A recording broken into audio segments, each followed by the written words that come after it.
Photoshop offers several tools and commands that provide different ways to retouch parts of a photo or even remove objects from a scene. The Content-Aware Fill command lets you remove objects by filling an area of a photo with other detail in the image. Let's check it out. Content-Aware Fill always begins with a selection of the area that you want to fill with surrounding image detail. In this image, I want to remove the photographer from the scene. You can use any of the selection tools to make the initial selection. I'm going to use the Object Selection tool because I know that it'll do a good job with this particular subject. With this tool active, I will drag to define a rectangular marquee around the object. And you can see that the tool has done an excellent job sensing what the object is and creating a selection of it. With the selection active, I'm going to go to the Edit menu and choose Content-Aware Fill. In the Content-Aware Fill workspace, the selected area is on the left and the area that's being sampled to create the fill shows as a green overlay. To the right of this is the preview of the result. And on the far right is the control panel with the sampling area options and the fill and output settings. I'm going to zoom up on the preview a little bit so we can see what's happening. There's an obvious dark fringe here, and the color inside the fill is not really matching the dune behind it. And this is because the initial selection was very precise, and some of those darker edge pixels along the shape of the photographer are being factored into the result. So we can fix that by coming over to the lasso tool in the Content-Aware Fill toolbar. And then up in the options, you can see that there are choices to expand or contract the selection. I'm going to leave this set to the default of 10 pixels, and I'll choose to expand the selection. And here you can see how that selection has been expanded to incorporate more of the detail around the subject. And in the preview pane, the result is greatly improved.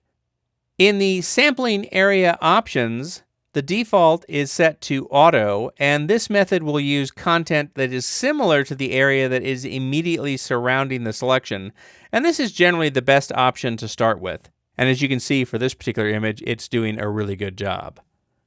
The rectangular method will sample from a rectangular area surrounding the selection. So when I click on that, notice that more of the trees are added to detail that is being sampled. And that is creating an error by introducing part of a tree into the result. If neither the auto or rectangular options are working, you can use custom, which allows you to define the area that is being sampled. So let's explore that. I'm going to come over to the toolbar and choose the sampling brush, and I'm just going to begin to paint over the dune area to define that as detail to use to create the fill. And we can see the result there. Let me come down and add in some of the background here. And we'll get some of the area where the photographer is standing as well as some of that background detail. And there we go. That's already doing a really good job there.